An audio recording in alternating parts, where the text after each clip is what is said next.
orang itu cara berpikir nuruti nafsu, itu yang bahaya. Makanya Quran kritik ara'aita man ittakhadha ilahahu hawa. Orang yang cara berpikir itu nuruti hawa nafsu. Kalau zaman Nabi, zaman sahabat, zaman ulama, itu enggak seperti itu. Sehingga cara berpikir itu mudah. Makanya kata Nabi, absyiru ya ma'syaral muslimin, kata. Kamu harus senang ya ma'syaral muslimin. Allah sekarang buka pintu langit yang sebelumnya enggak pernah dibuka. Dan Allah yubahi bikum malaikatah. Dan Allah membanggakan kamu kepada para malaikat. Kenapa? Umatnya Muhammad, umatnya Rasulullah Muhammad SAW, itu kalau sampean kepengen mati setiap saat itu baik, itu resepnya gampang kata Nabi. Addu faridotan wantadzoru ukhra. Jadi Allah memberitahu, ya Muhammad, umatmu ini luar biasa. Jadi misalnya tadi kita sholat subuh, ditanya, Bahak kamu sekarang ngapain? Nunggu sholat duhur ya. Setelah sholat duhur ditanya lagi nunggu apa asar.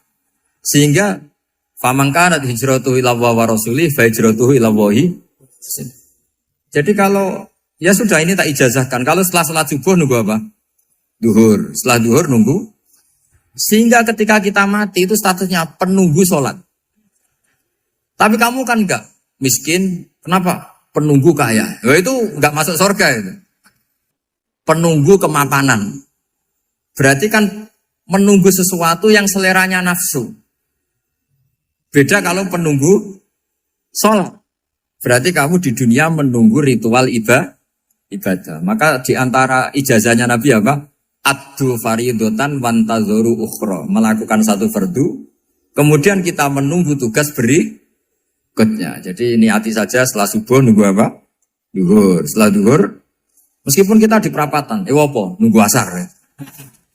Tapi ya asar betul. Jangan nunggu tok pas asar. Enggak. Jadi sebetulnya umat ini gampang sekali. Jadi di antara kebanggaan Allah, yubahi itu Allah bangga dengan malaikatnya adalah umat ini adalah addu faridotan wantadzoru ukhra. Melakukan satu fardu, kemudian menunggu fardu yang lain. Dari mengkhidmati kampus, ingin mengkhidmati masyarakat. Dari satu masyarakat lokal Semarang menjadi sampai sekarang, sampai Banjarmasin, Unisula mau bikin kampus di sana, terus gitu. Dari satu tugas ke tugas yang lain. Makanya Islam diajarkan setelah satu tugas selesai, faida faruhtafan so. Jadi sehingga hidup kita itu dinamis. Dari satu kebaikan menunggu kebaikan lain, dari satu kebaikan menunggu. Sehingga hidup kita ngapain? Nunggu satu kebaikan. Ini sudah masuk faman kanat hijratuhu ila Allah wa rasulih, fa hijratuhu ila Allah wa rasulih. Sehingga bayangkan kalau kita direkam Allah, Gusti kula ampun mati nak dereng sugih. Wis melarat puluhan tahun. Sakit, nunggu sesuatu sing sifatnya nafsu, kok pengen sugih. Sugih tok aja cukup. Tahu buruh wong sing tahu ngenyek ndekne lho, itu kan urung-urung wis dendam. Saya belum mau mati sebelum kaya dan buruhkan orang yang pernah melecehkan saya. Wis ngono akhirnya mati urung sugih. Berarti wis fakir matine hasud. Mau itu ngenes dunia akhirat kan kira-kira seperti itu. Kamu santai aja kalau fakir berarti meringankan hisab karena ada banyak harta. Yang mau dihisab papanya tidak punya apa-apa. Jadi saya mohon sekali ya, Islam itu mengawal kebahagiaan. Sebab itu sampai bahagia itu menjadi perintah Islam, qul bi fadlillah wa bi rahmati fa bidzalika falyafrahu. Karena dengan bahagia bi taat diharapkan orang Islam itu tidak bahagia atau cari kesenangan lewat jalur maksiat. Sehingga ciri utama wali apa? Ala inna awliya Allahi la khaufun alaihim walahum yahzanun. Sehingga ulama dulu itu rileks-rileksnya. Termasuk yang saya ceritakan tadi, Imam Ahmad, Imam Syafi'i. Itu melihat apa saja rileks. Ya tadi kalau disenangi orang ya barokah, punya kawan kebaikan. Nak dineng ya barokah dineng di gedingi tonggo rada utang, ranjuk tulo gitu. Jadi rileks saja. Masyhur itu Imam Syafi'i ngendikan waman asaa ilaika faqat atlakoka. Orang yang berbuat buruk sama kamu hakikatnya adalah membebaskan kamu. Atlako itu apa? Membebaskan. Enak gak jadi hidup gitu? Kalau kamu kan enggak, kok gedeng aku salahku apa? Malah kamu ujub tuh, orang kok gak tahu salahnya. Kamu jadi suami, istrinya ngomel, kurang apa saya sebagai suami? Ya kurang banyak, ndak ganteng, ndak kaya, ndak ini. Malah kalau diterangkan malah parah toh. Ya sudah rileks saja. Kalau dia ngomel ya tadi, alhamdulillah dapat pahala tanpa apa? Biaya. Terus ngomel kan butuh energi, paling yang tidak kuat 3 jam.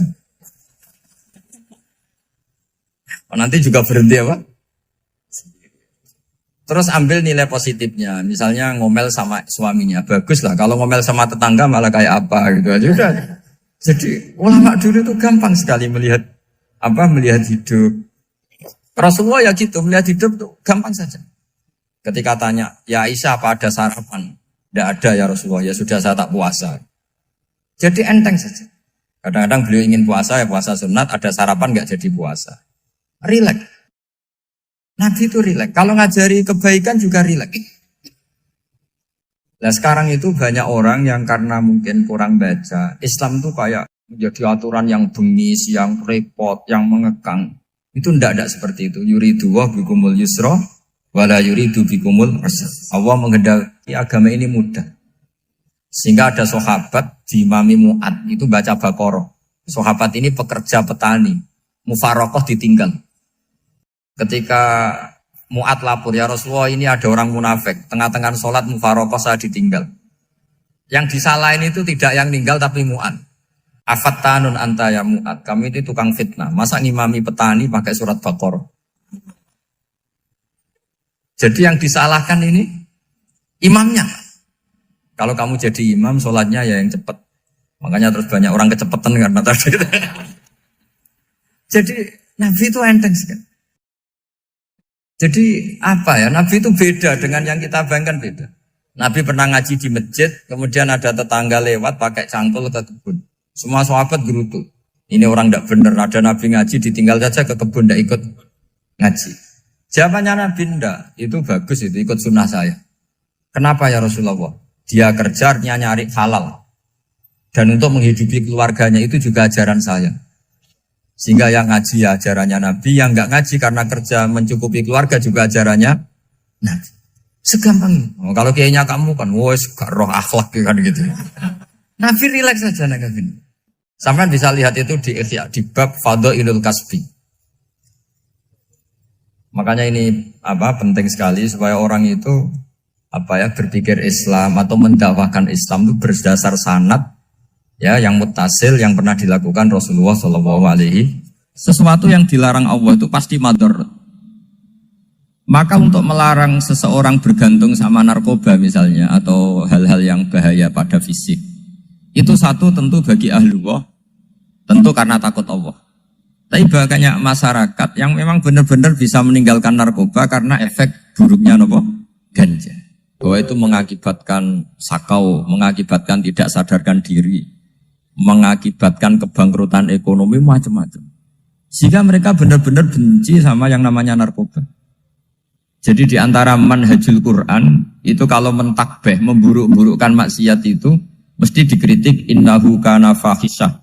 Innahu kana fahisyata wa makta wa sa'a sabila. Innahu kana fahisyata wa sa'a sabila. Diulang beberapa kali. Sehingga dibutuhkan kecakapan untuk menganggap satu hal yang buruk itu fahsyah, sesuatu yang enggak rasional, sesuatu yang tidak positif, sesuatu yang pasti berdampak negatif. Sehingga kalau misalnya tadi dibacakan oleh Qori, kuntum khaira ummatin ukhrijat linnasi ta'muruna bil ma'ruf wa tanhauna 'anil munkar. Untuk berhenti dari kemungkaran itu satu takbihun litil kal munkar atau litil kal munkarat, bahwa munkarat itu kita cap, kita stigmasi bahwa itu buruk sekali. Seperti Nabi mengajarkan pemuda tadi, masa kamu suka ibu kamu digitukin lelaki lain, putri kamu, bule kamu, bude kamu, sehingga orang ini pikirannya termindset betapa buruknya zina. Sama seperti kita sukses memindset betapa buruknya narkoba, betapa buruknya bahan-bahan terlarang.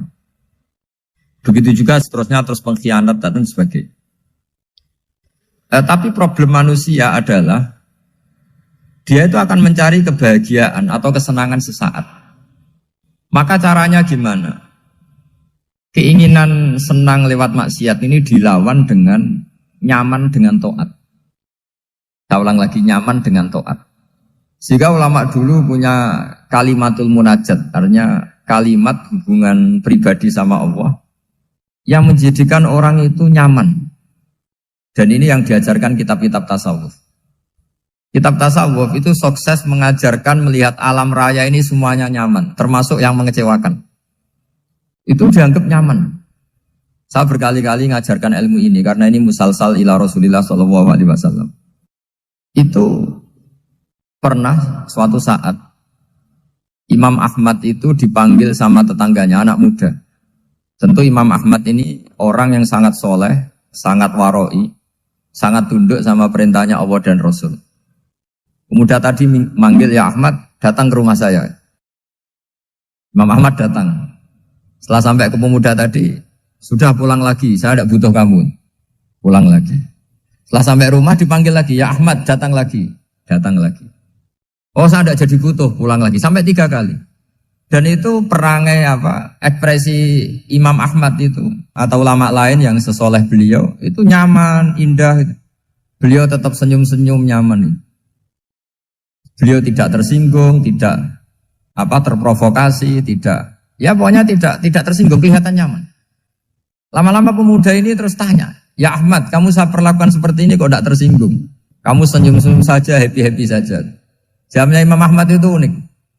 Wahai pemuda, saya kamu panggil itu senang sekali. Karena kata Nabi, kalau kamu iman dengan Allah dan Rasul, maka hormatilah tetangga. Jadi saya senang. Karena nuruti perintah Allah untuk menghormati tetangga. Jadi tidak ada urusannya dengan kamu. Kagetnya kayak apa? Jadi dipanggil tetangga ya senang karena melakukan perintahnya Allah dan Rasul, yaitu ikramul jar, fal yukrim jarum. Disuruh pulang, kamu ingin saya pulang, ya saya pulang. Disuruh datang, ya saya datang. Jadi saya tidak tersinggung, saya tidak ada urusan dengan kamu. Urusan saya dengan Allah Subhanahu wa Ta'ala. Itu kalau bapak-bapak istrinya ngomel terus sabar itu ya bagus. Saya tidak punya urusan. Kalau kamu terprovokasi oleh istri, berarti kamu didikte oleh makhluk. Masa seorang rektor didikte makhluk? Kan tidak keren. Apalagi seorang habib didikte makhluk, kan tidak keren. Yang bisa mendikte kita hanya Allah Subhanahu wa Ta'ala. Dan Allah mendikte kita, mengajarkan kita wa ashiruhunna bil ma'ruf fa in karihtuhunna fa asa an takrahu shay'an wa yaj'alallahu fi khairan katsira. Jadi cara melihat istri kita bawel gitu atau cerewet, alhamdulillah ini ada pahala tanpa modal, cukup sabar. Kalau istri kamu sedang mesra, malah mintanya ke mall, malah biayanya tinggi. Murah mana dapat pahala dimarahin sama saat mesra minta ke mall? Milih yang pertama kan? Nah ya itu tidak usah modal ini. Ya gitu aja. Jadi kalau istri sedang marah, bawel, anggap saja ini rezeki. Dapat pahala tanpa apa? Biaya. Nah, kalau pas rukun malah nantang ke mall, biayanya malah tinggi. Jadi ulama dulu itu melihat dunia itu happy. Pernah Imam Syafi'i dikasih tahu, orang yang tadi nyium tangan kamu ya, itu di rumah menghujat Anda. Jadi dia sopan hanya di depan Anda, kalau di luar menghujat Anda. Jawabnya Imam Syafi'i lucu. Ya baguslah. Yang cerita ini kaget. Kenapa bagus ya Aba Abdillah? Kalau manggil Imam Syafi'i ya Aba Abdillah. Ya berarti saya masih wibawa, di depan saya tidak berani katanya. Jadi dipandang enteng saja. Jadi kalau kamu, di depan kamu, istri kamu tidak berani belanja, tidak ada kamu belanja banyak. Anggap saja Anda wibawa. Jadi enteng saja. Pernah Imam Syafi'i dikasih tahu, separuh dari kampung Anda itu gak suka kamu. Ya baguslah. Kenapa? Oh nak rukun malah bakal utang katanya gitu. Kira-kira yang utang itu yang rukun apa yang neng-nengan? Yang rukun. Jadi enteng saja. Masyhur itu makalahnya Imam Syafi'i. Waman asa'a ilaika faqad atlaqaka. Orang yang berbuat buruk sama kamu berarti membebaskan kamu. Kalau saya sedang nenengan sama Habib Hasan Toha Putra, beliau naik Alphard gak nawarin saya sah karena baru nenengan. Tapi kalau sedang rukun malah harus repot mana? Rukun sama ndak rukun? Repot rukun sebetulnya. Jadi Imam Syafi'i itu happy saja. Kalau sedang rukun sama tetangga ya dianggap rukun itu satu kenikmatan. Sedang nggak rukun ya dianggap satu kenikmatan. Jadi orang dulu itu serilek itu melihat dunia. Kalau kita kan enggak, ego. Wah saya ini suami kok dimarahin istri. Wah ini egonya bangkit. Padahal egonya bangkit itu ada kebodohan di situ. Yaitu seorang rektor didikte seorang istri, seorang makhluk. Apalagi kalau Anda daftar wali itu tidak akan jadi wali. Ini wali kok tunduk sama makhluk. Karena didikte apa? Makhluk. Maka Imam Ahmad ketika tetangganya bully gitu ya santai saja, beliau happy. Ketika pemuda tadi iskal janggal, kenapa kamu gak tersinggung ya Ahmad? Memangnya saya harus tersinggung gimana? Kan tak panggil tidak jadi, tak panggil tidak jadi. Hei pemuda, saya ini tidak punya urusan dengan kamu. Saya nuruti kamu karena perintahnya. Saya senang melakukan perintah Allah, harus berbaik sama kamu. Sampai 3 kali. Ajarkan Muhammad atau katakan Muhammad pada umatmu. Sebaiknya atau seharusnya mereka hanya gembira dengan melihat fadlnya Allah dan rahmatnya Allah. Ini harus kita pahami mulai dari konstruksi yang paling pokok, yaitu akidah. 2 ahwal. Ahwal itu 1 perilaku sosial. 3 mutamimat, sesuatu yang tidak pokok, tapi kita butuhkan dalam mengawal hidup ini. Saya beri contoh, itu sampai maksiat, itu karena cari kesenangan. Misalnya baru penat itu, ingin seneng, ada orang yang macam-macam lah, ingin melihat maksiat, apa itu pornografi, apa nyabu, apa macam-macam. Itu sebetulnya agama punya konsep yang luar biasa, yaitu seharusnya seseorang itu gembira. Gembira dengan ketaatan. Lalu pertanyaannya caranya gembira gimana? Gembira itu mudah. Jadi misalnya kamu sujud sama Allah Subhanahu wa taala. Terus cara berpikir begini. Ini sekaligus ijazah. Cara berpikir begini. Ya Allah, ini kata Sayyidina Ali, kafani izzan an akuna laka abdan wa kafani fakhron an takuna li rabban. Ya Allah, betapa sialnya saya, andaikan saya jadi budak dari makhluk yang sama. Misalnya sampean itu seorang kiai atau rektor atau doktor atau orang terpelajar, kemudian kamu jadi budak atau hamba dari makhluk yang setara. Betapa hinanya saya. Maka kata Sayyidina Ali, ya Allah saya ini cukup bahagia, cukup bangga, karena jadi budak, jadi hamba, dari zat yang super atau yang maha super. Jadi kok Allah Subhanahu wa ta'ala. Sehingga ada kebahagiaan yang luar biasa karena menjadi hambanya Allah Subhanahu wa ta'ala. Setelah bangga dengan jadi hambanya Allah, maka kita akan malu. Malu misalnya kok saya bahagia itu nunggu melihat pornografi, melihat maksiat. Itu terus menjadi malu. Kenapa saya bisa didikte oleh hal-hal seremeh itu? Ya, kita malu karena didikte oleh hal-hal yang seremeh itu. Karena kita didikte oleh nafsu. Jadi, izzatun nafsi, satu harga diri seseorang itu harus dihidupkan untuk hanya tunduk kepada Allah Subhanahu wa ta'ala. Sehingga Nabi itu melatih satu logika tarkul ma'asi. Nabi itu dulu ketika ada seorang pemuda yang, ya karena mungkin pemuda ya, dia itu mau masuk Islam, tapi uniknya kata pemuda tadi, saya masuk Islam tapi asal dibolehkan bebas zina. Jadi ini agak sableng gitu. Jadi mau masuk Islam syaratnya dibolehkan apa? Zina atau free sex gitu. Karena orangnya agak hiper. Itu Nabi tidak langsung mengancam dengan neraka enggak. Ketika mau pamit gitu semua sahabat melarang.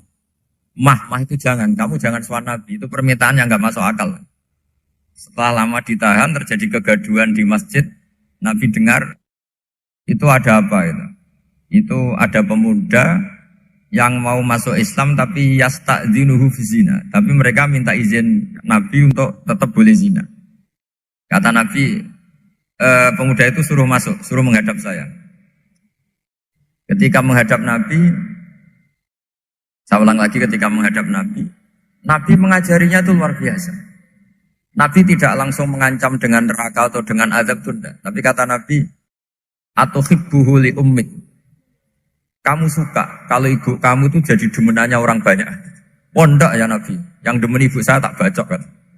Karena ini ya agak preman, di mana-mana orang nakal agak preman. Terus atau hibbuhu li bintik. Kamu suka kalau putri kamu ya digitukan orang-orang. Oh ya enggak Nabi, yang gitukan putri saya tak bacok. Atau hibbuhu li kholatik. Kamu suka kalau bule kamu digitukan.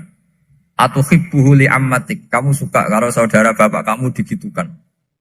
Nabi itu mengeset ya. Cara sekarang itu cuci otak mungkin. Nabi itu meluruskan otaknya anak muda itu. Betapa buruknya zina. Cara bahasa Arab ditakbih. Betapa buruknya zina. Kamu suka kalau korbannya ibu kamu, putri kamu, bude kamu, bule kamu. Sehingga orang itu matur ya hasbuka ya Rasulullah, ini sudah cukup. Saya tidak pernah melihat sesuatu seburuk zina. Jadi fa'al qawwa fi qalbihi bughda zina. Kemudian Allah meletakkan di hatinya, menanamkan benci zina. Sehingga akhirnya pemuda tadi menjadi iffah, menjadi menghindari zina. Artinya begini ya, ini mungkin yang lolos dari para kita sebagai dai, kita tidak belajar banyak tarbiyahnya Rasulullah Shallallahu Alaihi Wasallam. Jadi kalau kita benci maksiat, itu jangan hanya ditahdzir, ditakutkan neraka itu enggak. Jangan hanya itu. Tapi di logika. Jadi kalau kita menghindari maksiat, itu selain karena takut azab, itu ada logika. Ada rangkaian pikiran yang menjadikan kita anti satu perbuatan apa maksiat. Jadi misalnya gini ya, kira-kira ginilah kalau contoh gampang itu. Ada orang gitu ya, nyanyi dengan pakaian yang mungkin pornografi gitu. Mungkin pemuda-pemuda ingin melihat itu, tapi bisa diobati gini. Kok enak dekne mergawe kok tak bayar ya, aku kehilangan duit. Meskipun dengan logika yang agak serampangan, yang penting menjadi kita ini punya harga diri untuk tidak tergantung hal-hal seperti itu. Sehingga Nabi itu cara menggambarkan tadi mulai atau hibbuhu li ummik, kalau ibu kamu jadi demenannya orang lain. Pemuda tadi bilang yang demen ibu saya mau saya bunuh. Ditambah lagi atau hibbuhu li bintik. Bagaimana kalau korbannya putri kamu, bule kamu, bude kamu. Sehingga terus si pemuda tadi betapa buruknya zina. Betapa murahnya zina. Akhirnya pemuda tadi al-qawwa fi qalbi bughda zina. Terus kemudian pemuda tadi itu sangat membenci dengan apa? Berzina. Nah, pikiran-pikiran seperti ini harus kita tanamkan. Harus kita tanamkan supaya orang itu benci melakukan maksiat.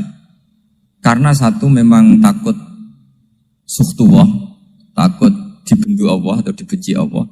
Dua memang logika kita mengarahkan tidak maksiat. Saya beri contoh ya betapa pentingnya mindset ya, cara berpikir. Orang itu menjadi kikir itu karena nganggap hidup itu lama dan uang itu penting. Kalau zaman Nabi itu sederhana kalau melihat hidup ini.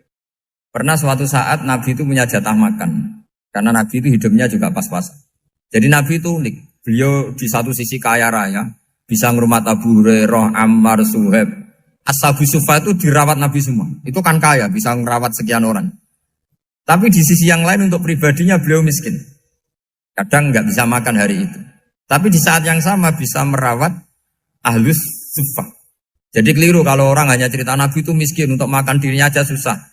Itu keliru. Kelirunya kalau tidak diteruskan, tapi Nabi mampu menghidupi ahli sufah. Singkat cerita jatah makannya Nabi itu dikasihkan orang ketika Nabi tanya, ya Aisyah, makanan jatah saya di mana? Oh ya Rasulullah tadi ada orang minta tak kasihkan, maka makanan itu habis.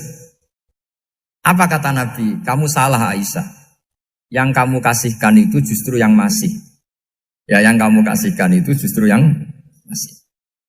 Sehingga Nabi menganggap, makanya Nabi terus ngendikan. Ya kalau mukhatabnya lelaki ya kira-kira begini.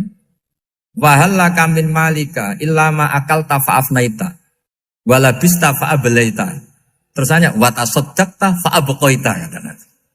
Harta kamu ya kamu makan kemudian ke WC jadi kotoran atau punya pakaian mewah nanti rusak. Watasaddaqta fa'abqaita. Ada yang kamu sedekahkan yaitu yang abadi sampai akhir. Sehingga banyak pengusaha yang mencintai saya setelah tak ajari hadis itu. Misalnya punya uang 1 miliar karena dia spekulan atau pedagang rawan bangkrut, disedekahkan ke masjid 50 juta, yaitu yang abadi. Jadi kalau suatu saat bangkrut, dia masih punya uang 50 juta di akhirat. Jadi Nabi itu mengajari sedekah itu apa? Ya sedekah itu pengabadian uang. Kalau kita kan enggak, bilang sedekah itu nguras uang. Itu pikirannya setan, dan pikirannya orang Islam. Itu cara berpikir setan, bukan cara berpikir umat apa. Sehingga Sayyid Ali Zainal Abidin itu kalau ada orang minta, kemudian beliau ngasih, itu beliau bilang gini, marhaban biman hamala zati ilal akhirah. Matur nuwun nggih jenengan sing beto sangu kula nate. Jadi dianggap teller saja. Orang yang minta uang beliau itu dianggap tukang nyatet bank ini. Karena sudah ditabungkan. Ya sudah. Kalau kita kan enggak, wah pengemis tuh ganggu gini-gini. Kecuali pengemis profesi ya mungkin kita agak-agak enak. Kemarin zaman akhir tuh ada pengemis apa? Profesi. Jadi repot teman. Terus tak beri contoh lagi kebahagiaan ketika kita milih Islam moderat. Islam kita diajarkan guru-guru kita, utamanya oleh guru kita Mbah Maimun. Saya juga sering ketemu beberapa ulama dunia, termasuk Habib Umar. Saya juga ikut sowan ke sini pas beliau sama Habib ini Hasan Toha Putra di sini sama orang-orang moderat. Itu cara berpikir juga luar biasa indah. Beliau pernah cerita ya, beberapa ulama lah, banyak yang cerita itu. Saya pernah diceritani seorang alim ketika ada orang ekstremis itu mau ngebom di tempat maksiat. Kebetulan yang maksiat itu kebanyakan ya orang Islam. Karena di negara yang mayoritas Islam. Ditanya sama Syekh Sa'rawi. Syekh Sa'rawi itu mufassir top di mana? Mesir. Ini mau tak habisin karena mereka orang Islam kok maksiat terus. Terus ditanya sama Imam Sa'rawi. Laumatu ala khini ma'asihim aina masiruhum. Kalau mereka mati dalam keadaan maksiat, mereka kemana? Ya ilan nar, mereka pasti masuk neraka. Terus ditanya sama Imam Sa'rawi. Wahal masiruhum ilan nar muradun nabi amlan. Punya umat maksiat kemudian mati masuk neraka, itu yang diinginkan Nabi apa enggak? Ya tidak aja. Ya sudah, enggak usah dibom, ditunggu tobatnya kata. Karena kalau mati dalam keadaan itu ke neraka dan itu tidak yang diinginkan Rasulullah Sallallahu Alaihi Wasallam. Terus ekstremis ini menjadi tobat, tidak berpikir ekstremis Mas. Jadi orang itu harus berpikir mindset yang baik. Meskipun kadang berpikir baik itu ya agak-agak kacau. Ada seorang wali Majdzub, itu kalau berdoa agak kacau, tapi gak bisa dibantah. Masyhur itu doa itu. Ini sekaligus ijazah, tapi kalau sebelum wali gak boleh. Itu datang ke makamnya Rasulullah SAW. Terus doanya itu begini. Ya Allah, sekarang terserah engkau. Ya Allah, sekarang terserah engkau. Jika saya kamu jadikan orang soleh, jika saya engkau jadikan orang soleh, maka surra habibuk, maka kekasihmu ini senang.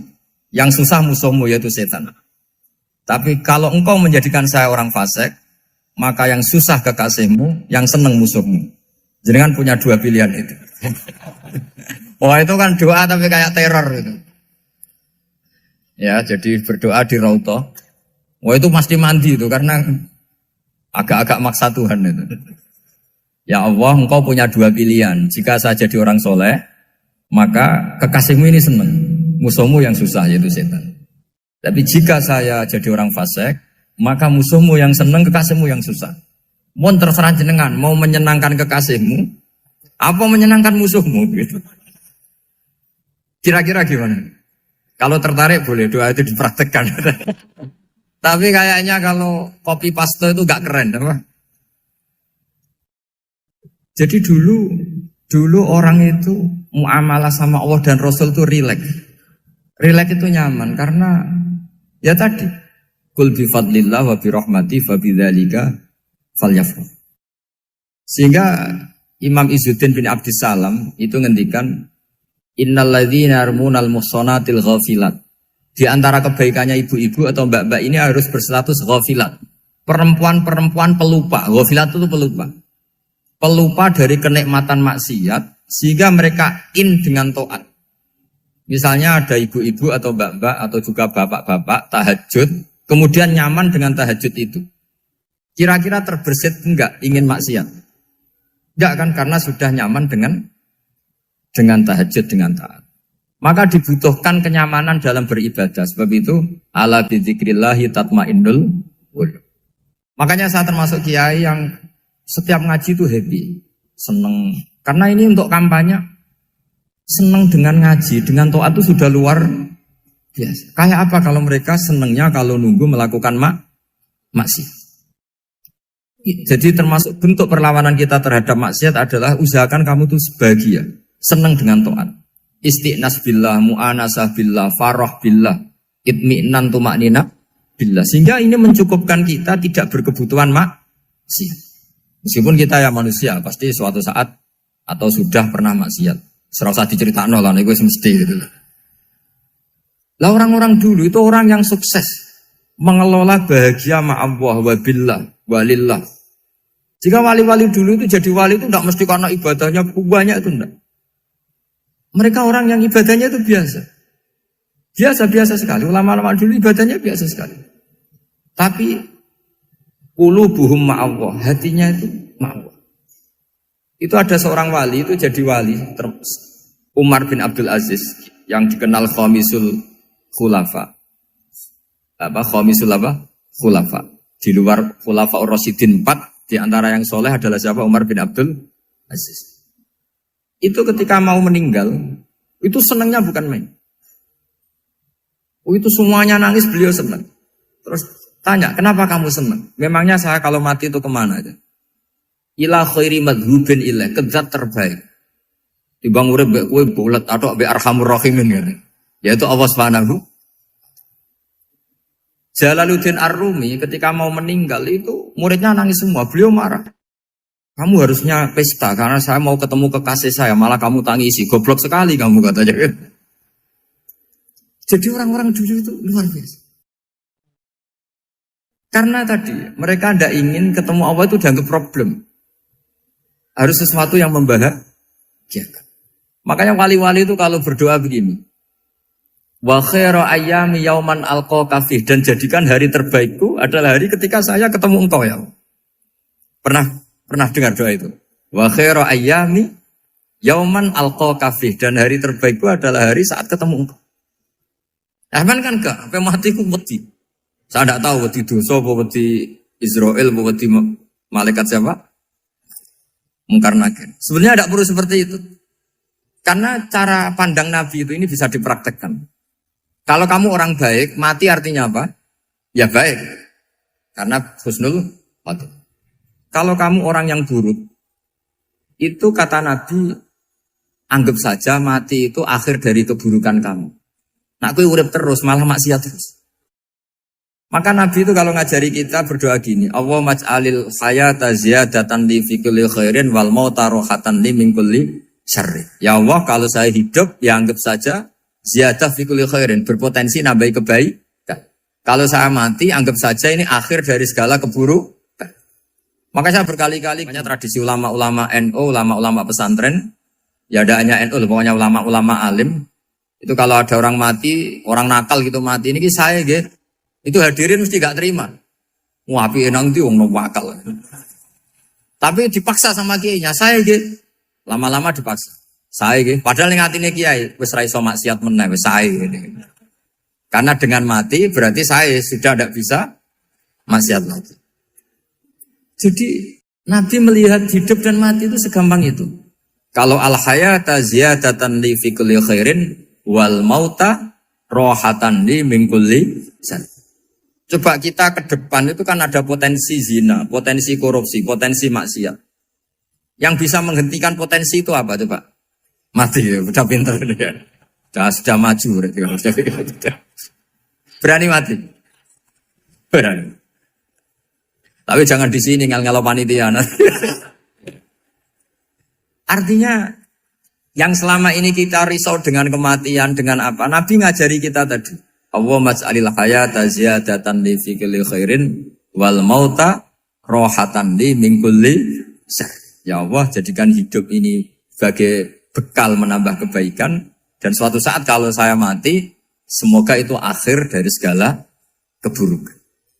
Jadi artinya Nabi itu ngajari kita itu positif terus. Sama seperti ulamanya tadi.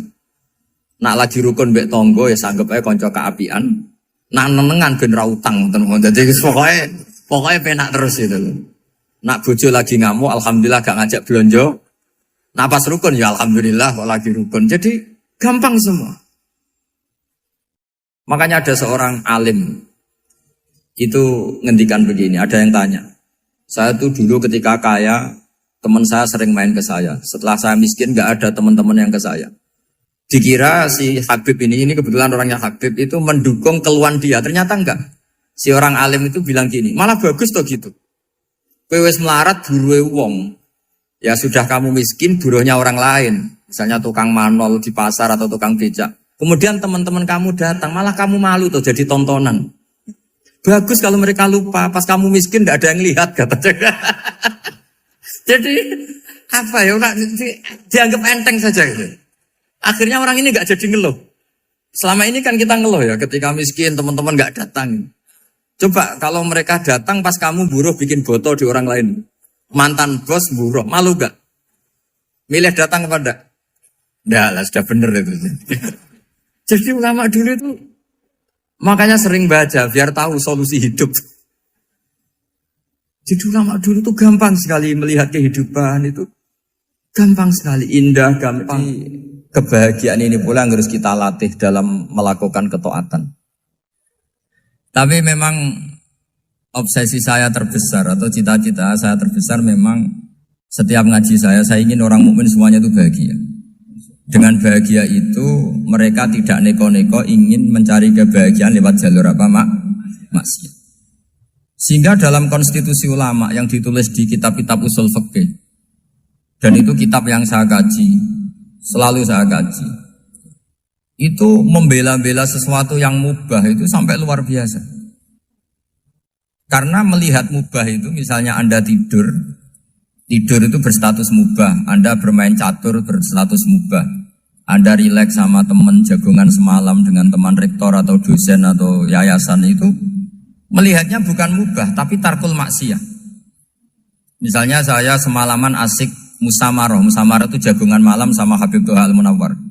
Itu awang hitungnya bukan, wah ini jagongan ngalor ngidul tidak penting tuh enggak. Malam itu bahak tidak ke dugem, tidak ke tempat maksiat. Sehingga ada ulama yang mengatakan mubah itu enggak ada. Saya ulang lagi, mubah itu enggak ada. Kan umumnya ulama bagikan wajib, ya kan, haram gitu.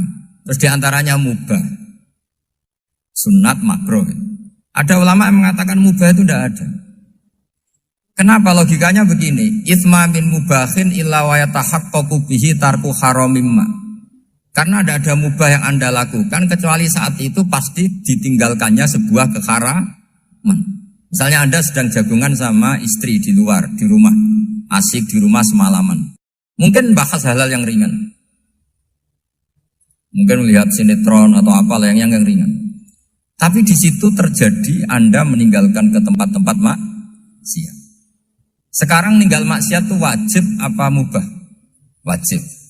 Padahal Anda sedang melakukanmu. Nah itu dicatat oleh Allah itu tarkul haram, meninggalkan keharam. Jika masyhur dalam cerita wali-wali itu, Abu Yazid yang seperti itu ibadahnya pernah tanya, ya Allah lalu yang makomnya orang seperti saya siapa? Karena beliau semalaman ibadah terus. Sama Allah dijawab, ya yang tidur di pinggir kamu itu. Abu Yazid, loh kok bisa ya Allah? Dia kan tidur terus. Ya kan dia tidur berarti meninggalkan keharaman. Ngomong sing potongan tukang maksiat itu apik turu apik melek kira-kira. Apik turu. Timbang sama nak melek pola wis turu ae kira-kira gitu. Jadi enggak usah dipaksa tahajud, dipaksa qiyamul lail itu. Iya kalau qiyamul lail.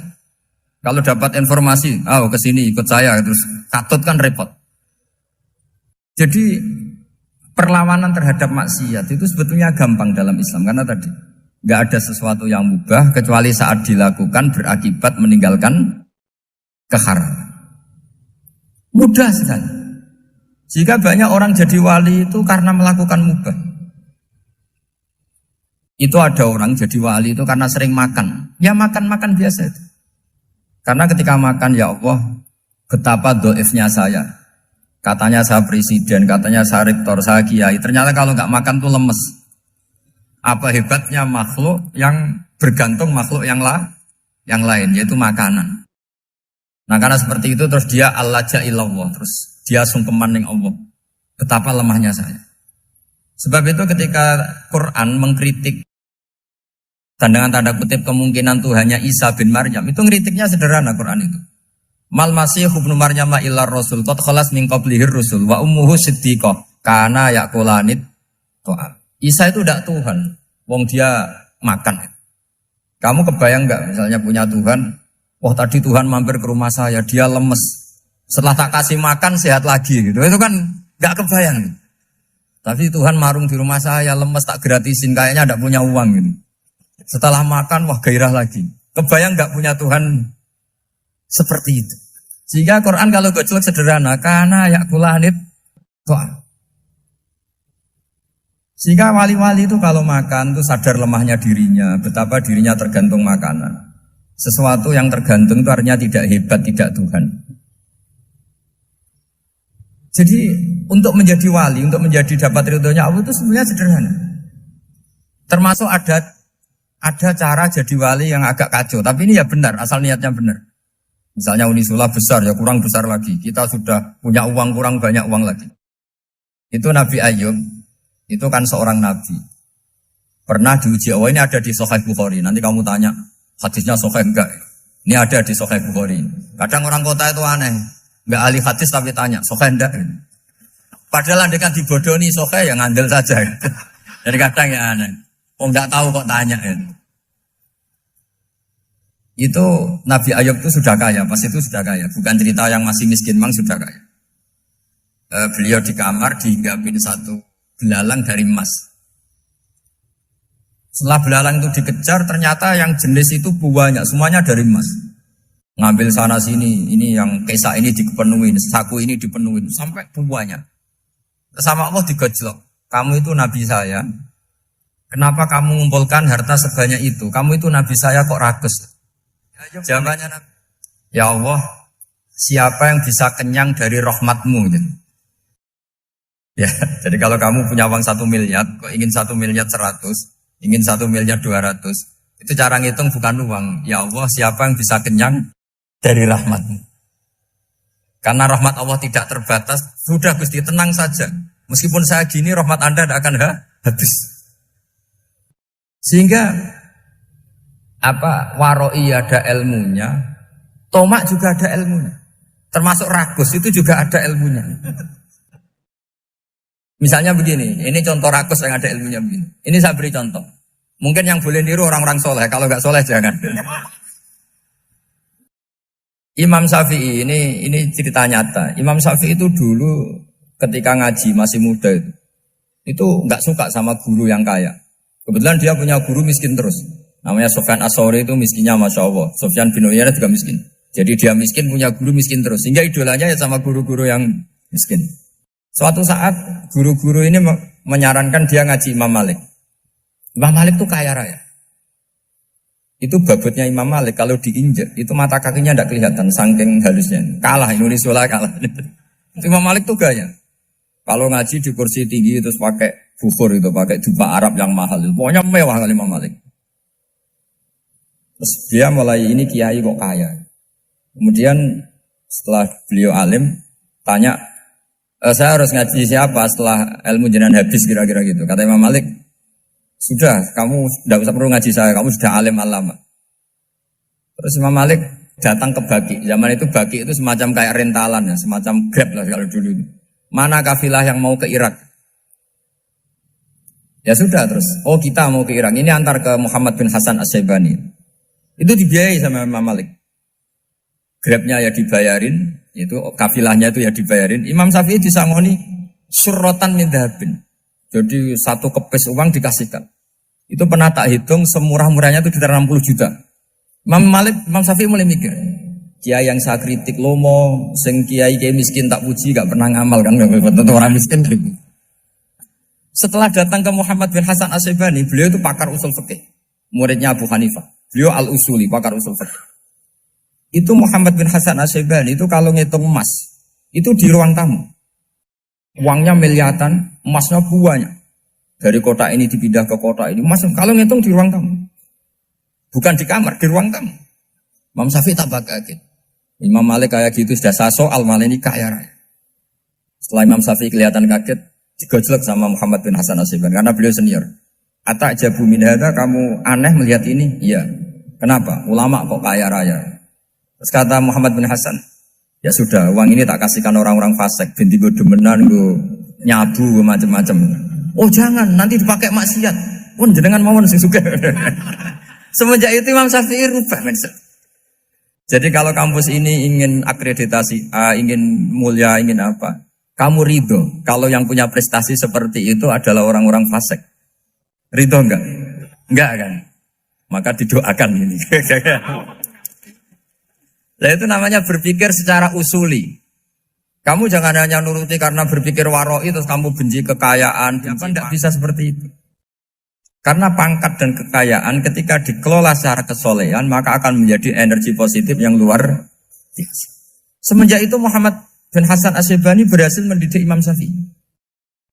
Sampai akhirnya keterusan Imam Syafi'i berpendapat kalau orang Islam bisa bikin rumah tingkat kok punya rumah reok itu haram. Akhirnya keterusan. Kalau bisa jadi bupati kok jadi ketua RT juga haram. Karena al-Islam ya'lu wala yu'la alaih. Islam itu luhur bukan bisa diluhurin. Sehingga rata-rata orang Syafi'iyah termasuk kiai-kiai Indonesia itu rata-rata ya agak-agak politikus. Ya agak-agak kedonyan, mungkin sebagian yang kedonyan tenan gitu. Karena gak ridho gitu loh. Kalau kesempatan itu dikuasai orang fasik kemudian menjadi kekuatan maksi. Coba kalau bupati itu orang yang fasik. Kemudian programnya supaya rakyat seneng semalaman dangdutan yang purno misalnya. Supaya rakyat seneng dibolehkan dugem, dibolehkan judi. Tapi kalau yang jabat orang soleh kan ada beberapa perda yang menolak penyakit apa? Masyarakat. Jadi kamu jangan melihat bahwa kepangkatan ini hanya sebagai alat korupsi, alat otoriter, enggak. Asal kena orang soleh, maka ini menjadi energi kesolehan atau energi positif. Sebab itu ketika Allah muji para nabi yang soleh, diantaranya disifati apa? Faqad ataina ala Ibrahim al-kitab wal hikmata, terus ayat wa atainahum mulkan azim. Dan Nabi Ibrahim dan keluarganya tak kasih kerajaan yang besar. Nah sekarang masih banyak orang yang cara pandang ngapain bikin unisula yang megah, ngapain berambisi punya akreditasi A dan sebagainya. Menyoal seperti itu salah secara usul fikih. Karena secara usul fikih kesempatan yang baik tentu harus diperjuangkan oleh orang-orang yang soleh. Karena ini supaya jadi otoritas yang positif. Itu dulu ada latihannya. Jadi orang dulu itu gampang sekali ketika milih miskin ditanya, kenapa miskin? Saya ingin hisab saya ringan. Tapi ketika mereka kaya, yang soleh, supaya harta ini tidak dipakai orang yang nanti dipakai maksiat. Kita misalnya orang soleh mau pangkat, karena kita ada ridho, kepangkatan itu dipegang orang maksiat, kemudian menjadi energi maksiat. Begitu juga seterusnya. Maka ulama dulu itu rileks. Sampai Nawawi Al-Bantani itu nanti bisa dicek di tafsir Qul hal yastawil ladzina ya'lamuna wal ladzina la ya'lamun. Beliau muji-muji ulama. Kemudian ada seorang yang agak hasut mungkin. Tanya begini. Hebatnya ulama itu begini-begini. Terus ditanya, tapi kenapa kita sering melihat ulama ngantri proposal di rumahnya bupati gitu. Sementara bupati enggak pernah datang ke ulama ngaji ihya. Jawabannya Imam Nawawi itu unik. Ya karena ulama itu tahu gunanya uang, sehingga nyari uang untuk pondok, untuk masjid. Sementara bupatinya tidak tahu gunanya ilmu, maka tidak pernah ngaji. Jadi ya ringan saja. Jadi ya sudah seperti itu. Jadi kalau ada ulama kedonyan, anggap saja karena tahu gunanya uang.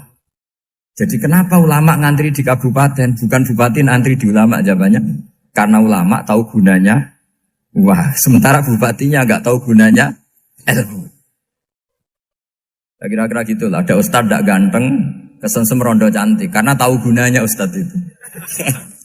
Artinya tahu gunanya kalau saya nikah nanti punya anak jadi gus, kan dia kiai gitu. Tapi rondone raro gunanya dia karena miskin gitu. Jadi ulama dulu itu rileks. Rileks menafsirkan apa saja itu rileks, termasuk saat terpojok. Itu rileks. Karena semuanya dianalisis pakai ilmu. Sehingga ciri utama wali itu apa? Ala inna awliya Allahi la khaufun alaihim walahum yahzanun. Enggak ada rasa takut, enggak ada rasa gampang. Karena melihat sesuatu itu gampang saja. Saya ulang lagi, melihat sesuatu itu gampang saja, ringan. Oke, semoga barokah. Assalamualaikum warahmatullahi wabarakatuh.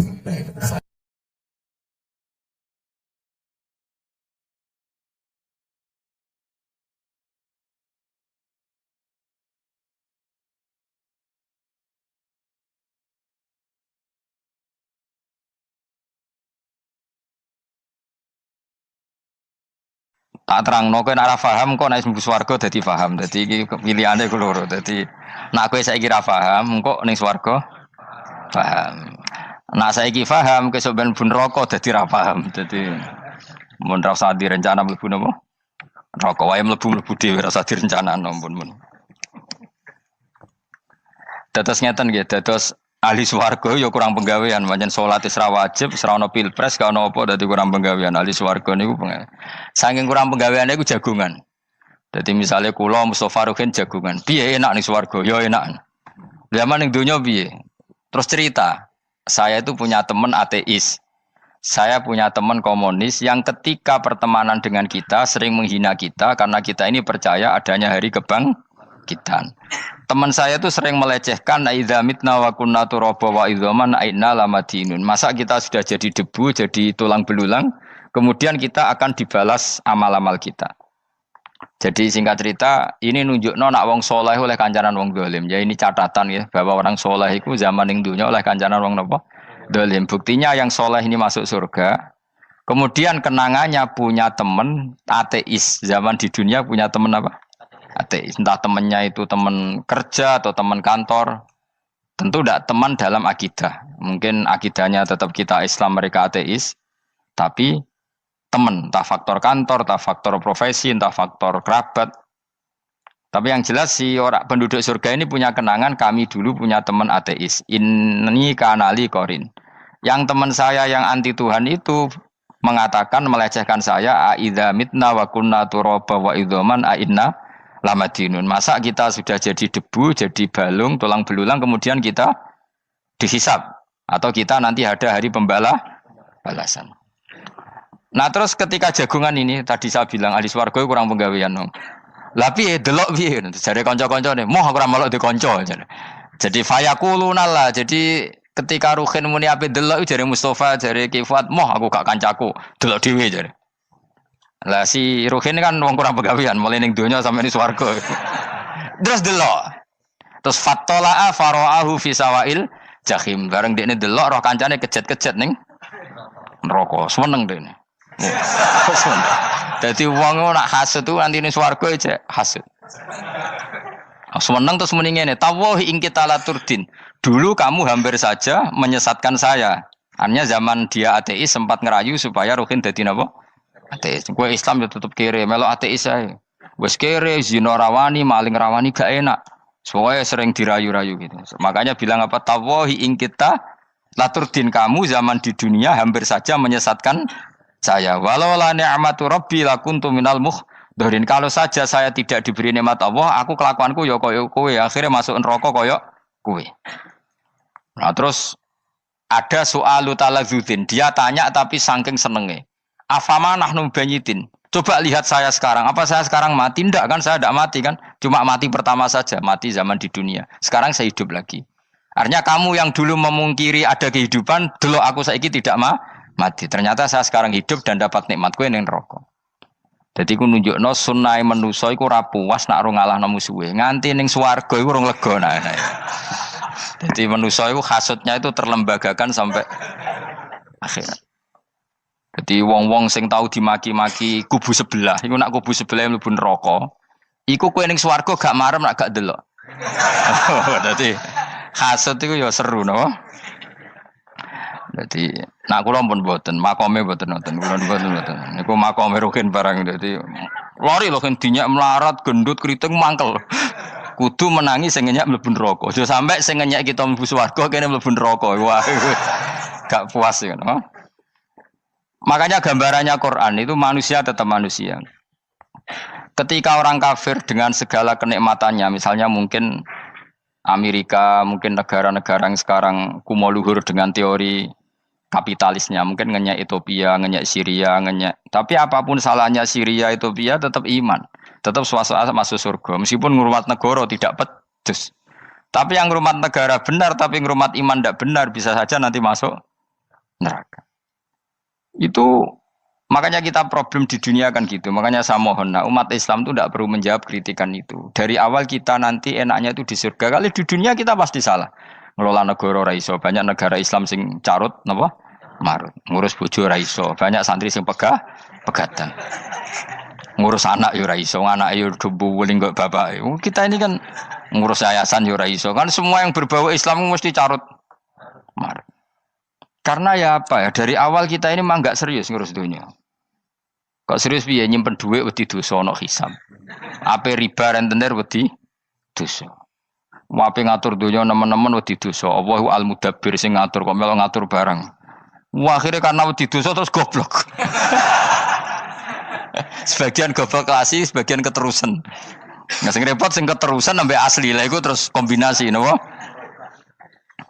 Jadi wong Islam itu ora kober serius mengurus dunia. Kadang punya pemimpin fasik lah ben kono pek-pekan dunia. Jadi ribet wong Islam. Akhirnya kita ini dihina. Wa idza marru bihim yatakhamazun wa idza qalabu ila ahlihim qalabu fakihin wa idza ra'ahum qalu innaha ula inapa ladallun. Orang-orang kafir itu kalau melewati orang Islam pasti ngenyek. Urip nyatane ngono, ngelola negara enggak bisa, ngelola keluarga enggak bisa. Nah nanti kalau kita di surga itu kata Allah fal yaumal ladzina amanu minal kufari yadhakun. Nanti di surga orang-orang iman gantian menertawakan orang-orang kafir. Jadi itu menunjukkan bahwa kita tidak pernah puas sebelum dendam menertawakan. Jadi wis ning swarga iku cita-citane wong mukmin tetep fal yaumal ladzina amanu minal kufari yadhakun. Jadi kowe sok ben ning swarga iku ya Allah kasih saya fasilitas bisa melihat penduduk neraka. Terus dene ning teras-teras swarga dipertontonkan orang kafir alal araiki yang turun. Hal suwibal kufaru makanu ya fa'alun. Delok saiki kowe mbek aku mulya ndi. Jadi dendam itu penting. Tapi sebenarnya ning swarga ning donya wis kalah wis nurut ae no. Dadi menteri yo nurut wis pokoke nurut ae wis barang donya pek-pekan wis. Cuma ora bener ya dielingno iku ya bahaya ora bener. Tapi ora usah kerusuhan, biasa wae. Gremeng ae gremeng soalnya ben gak dadi udun no. Katanya memang gitu, orang emosi nak diempet tuh dadi udun, dadi wis satok gremeng. Tapi yang jelas Allah punya sunnah bahwa manusia itu tidak bisa puas sebelum melihat musuhnya kalah. Sehingga ahlul jannah yang notabene sudah penuh kenikmatan itu tetap dia enggak lego. Enggak lego kalau enggak tahu nasib orang yang dulu menghina dia. Makanya ini peringatan bagi kita bahwa kita berteman orang tidak soleh di dunia itu boleh. Buktinya tadi ahli surga ketika jagungan cerita saya punya teman ateis yang selalu mencibir saya. Katanya nanti nggak ada hari kebangkitan. Lalu teman ateis saya sekarang di mana? Sekajak kancana dulu ya teman-temannya bilang fayakuluna laga. Tapi si teman ini tetap ingin melihat. Setelah dilihat ternyata itu di neraka. Terus melakukan dialek tadi. Apa yang kamu katakan salah. Kamu mengatakan selamati akhir urusan salah. Ternyata saya sekarang tidak mati. Afama nahnu bimai itin illa mutatanabura. Jadi saya mohon sekali teman-teman yang hafal Quran itu harus hafal sampai seperti saya ini. Sehingga tahu duduk perkara ini Quran itu kayak apa. Moco Quran tok ibadah. Wis suwe nama moco Quran ibadah. Tapi tidak paham. Wong khawarit sing tukang mateni wong itu hafal Quran. Itu gara-gara ra paham itu akhirnya kewaco. Nah, kandhani ku angel. Sing kandhani kudu aku. Nah, sing kandhani Mustafa padu merapal kan. Sing kandhani kudu aku. Mbok yo wong ku mikir to. Apa gunane misalnya ki apal Pancasila. Tapi ra iso nglakoni napa? Pancasila. Ngapal tok keadilan sosial bagi seluruh pejabat. Antok ngomong ngono jelas timbang muni bagi seluruh rakyat Indonesia aja boleh. Quran juga gitu. kita ini manusia punya watak dendam. Tapi dendam ini dikelola oleh Islam. Dendam mending swarga ae. Ning donya ben, ning donya mesti sediluk. Tenan betul. Orang-orang mukmin itu sampai belum lega kalau belum ketemu orang yang pernah mencibir. Itu tadi qala qailu minhum inni kanali qarin. Saya punya teman yang ketika di dunia selalu mencibir saya, inna kalaminal musaddiqina idza mitta wa kunna turaba wa idzaman aina lamadun. Teman saya itu selalu mencibir, masa kamu percaya hari kebangkitan? Kita nanti kan sudah jadi tanah, jadi tulang belulang, masa bangun lagi? Yang benar saja kamu. Nah, orang-orang yang mencibir ini kan sakit. Orang dicibir itu kan, nah sakitnya itu terbawa sampai surga. Tapi nek mlebu neraka ora kok berdendam melane. Dadi dendam iku anane ning swarga, nek ning neraka ora kok berdendam. Dianjuti malaikat oleh dendam piye. Tapi bareng ning swarga happy-happy iku piye? Kancam dhisik sapa wae. Ora kanca partai maksudnya kanca iki. Ya dadi sok nek ning swarga musa-musamu delok. Jebule swargane sak dhuwurmu. Lane jogeman musaya aku demen isin besok ben. De musuh jebule swargane. Ndi musuhku sing wane aku betul. Terus jare kancamu teko, aku ning dhuwurmu. Ya jarak. Repot ya. Tadi terus kedua, peringatan dari Quran. Allah itu saking kudrohnya, itu senengane gawe fitnah. Fitnah itu suatu yang enggak masuk akal. Jadi wong kafir utawa wong Islam piyambak iku kon iman sesuatu yang paradok. Iku kon ngimani ning neraka iku ana wit. Lah neraka iku panase ngono, ana wit. Mulane jare wong kafir Muhammad tabaswe tabarawaras. Mergo wong neraka iku makan sajaratus zakum. Mana wong kafir tambah guyu Muhammad tuh gak waras. Jarene rokok banget panase, tapi di saat yang sama ngomong wit iso tumbuh. Mestinya rokok itu kan enggak ada pohon.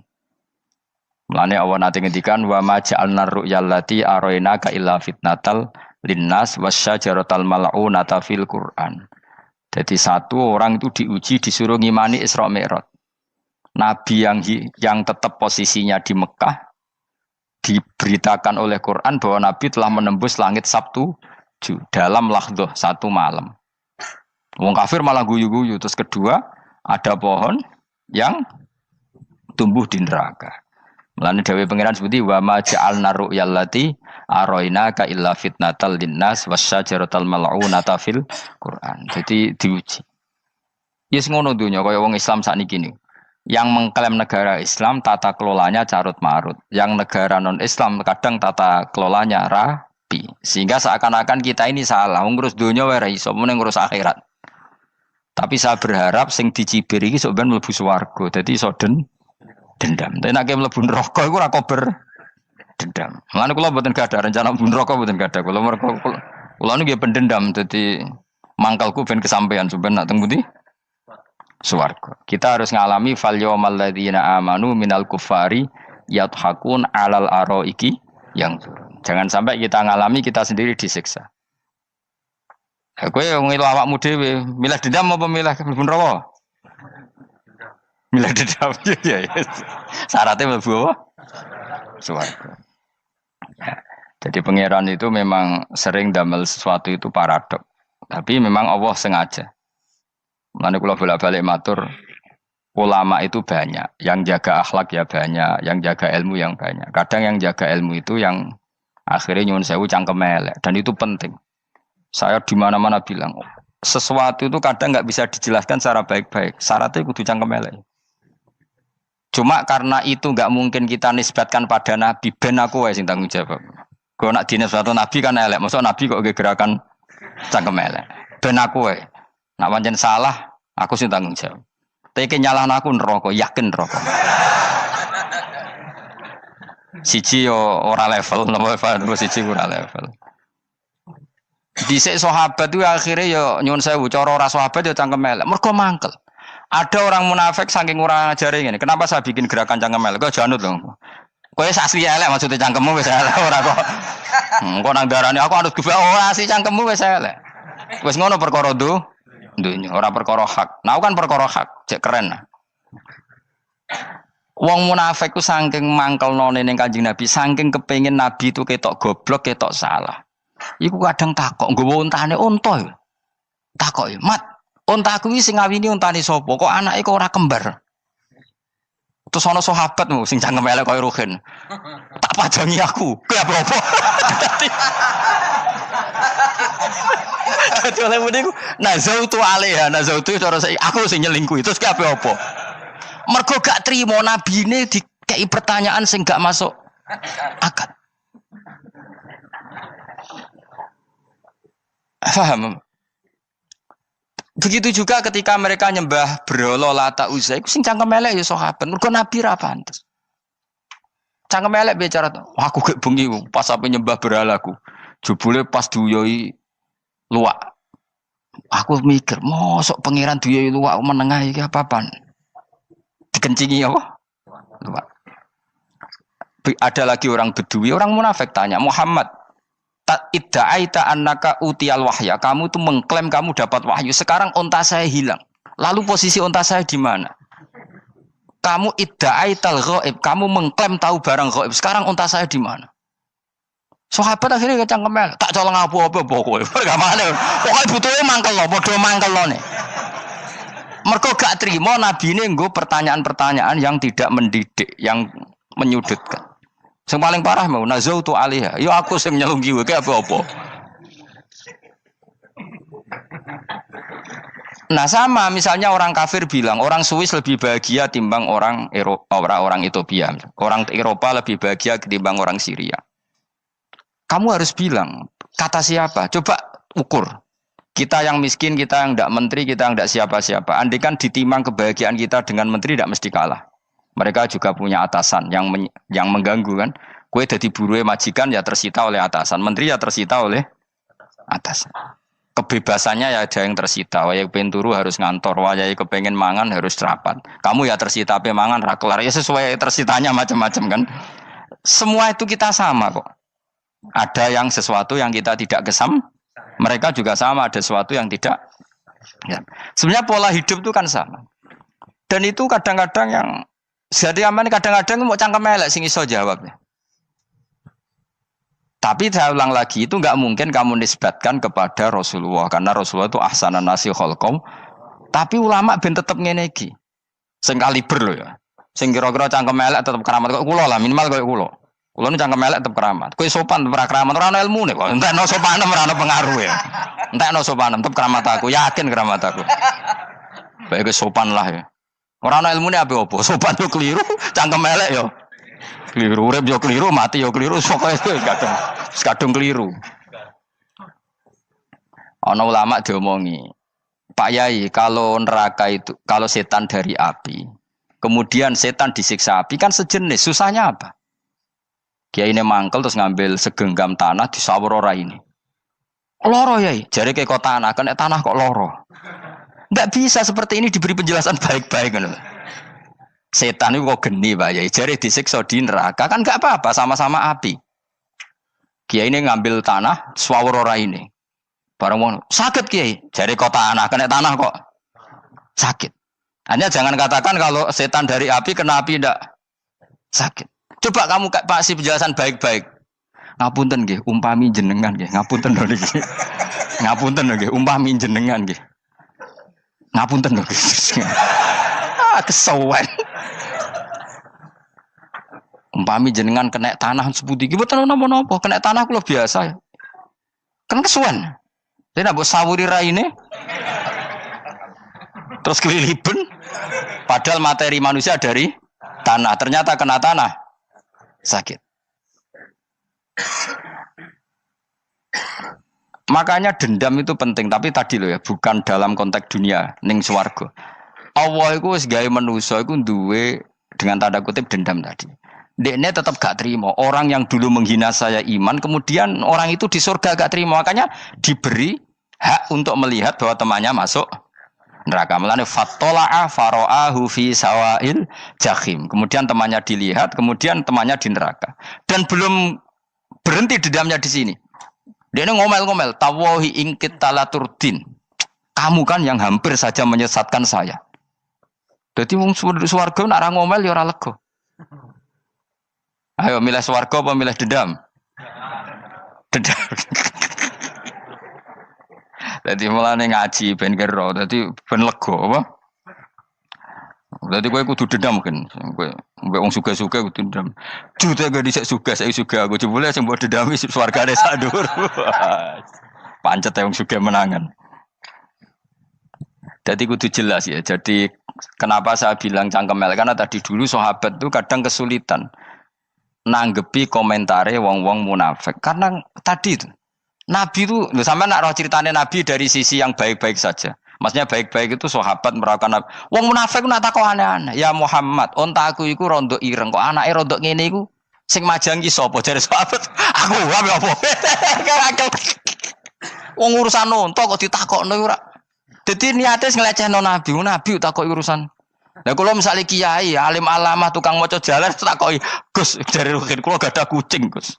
Niku rupane kok beda-beda nu sing majangi kucing putih, Gus. Aku kan ngenyek wong lho. Kiai ditakoki urusan perselingkuhane apa? Kucing. Bukan Nabi dikono mesti sahabat. Aku terus kabeh apa? Ono sing ontane ilang, Muhammad kamu mengklaim tahu barang gaib. Lalu onta saya sekarang hilang di mana? Itu saya sahabat tak jupuk. Maksudnya sahabat tadi agak nyolong mangkel wae. Cara aku zaman sahabat kok menangi Nabi. Sing ilang ontamu, Nabi mbok takoki. Wong kowe sing diunta ora iso njaga malah Nabi wong liya mbok takoki. Cok goblok. Enggak mungkin seperti ini kita baik-baik saja. Jajal misalnya ke sopan, ngapunten nggih, Nabi sukani hak mikir ya. Malah kumo luhur kan? Nabi kasih waktu untuk meditasi. Ini kan malah gak kasih sopan gini iki. Unta-unta mudik takono Nabi lah enggak wis ora melok di dunya kan lebih gampang. Gampang di cangkem melek cangkem apik. Jawab. Gampang cangkem melek. Makanya dulu mulai sahabat, ada sahabat kayak Umar, kayak Khalid bin Walid, gue jagani wong sing ngene iki. Masyhur. Ana wong munafik nek takok, "Muhammad, kamu betul Mi'raj?" "Iya." Sayyidina Ali diparani takok yo. "Ali, sikile mangkat sitok diangkat. Angkat loro-loro ora iso." Ngono jare kancamu iso. Mergo artine terbang kan kakinya terangkat semua. Sayyidina Ali karena wong pinter nganggep iku guyu tok Sayyidina Ali. Bareng takok Umar, kan dekne kepengen mengalahkan Nabi dan mengalahkan Ali. Terakhir ning Umar. "Mar, kowe iso ngangkat sikilem sitok." "Teni." Pekno pedang mbek Umar. Kewan iki. Ngono ku ora iso diadepi api-apian. Kok Umar wis ngerti iki ora kena diterangno mbek akal. Makanya saya punya rencana, umpama aku menangi Nabi, itu sangat melek. Nabi ra usah ben tetap ahsana nasi kholqom. Nabi kita selamatkan supaya tetap steril. Masyhur kan, jadi ada orang Yahudi itu membawa kambing mati kan. Wedhus itu mati. "Ya Muhammad, kambing yang mati ini yang bunuh siapa?" Karena Nabi orang tauhid ya Allah. Yang bunuh kambing mati itu Allah. Agamamu ini aneh Muhammad. Yang dibunuh Allah langsung orisinil haram, yang lewat tangan-tangan jahil manusia halal. Itu sing disebut wa kadzalika ja'alna likulli nabiyyin aduwan syayatinal insi wal jin yuhi ba'dhum la ba'din zukhrufal qauli ghurur. Coba cara aku menangi Nabi. Kan nak cara medis kan jelas ya, kan tentu sehat yang disembelih karena darahnya keluar. Tapi mereka ngomong wong orisinil dibunuh wong langsung kok malah haram yang dibunuh manusia. Ini aneh mata agama.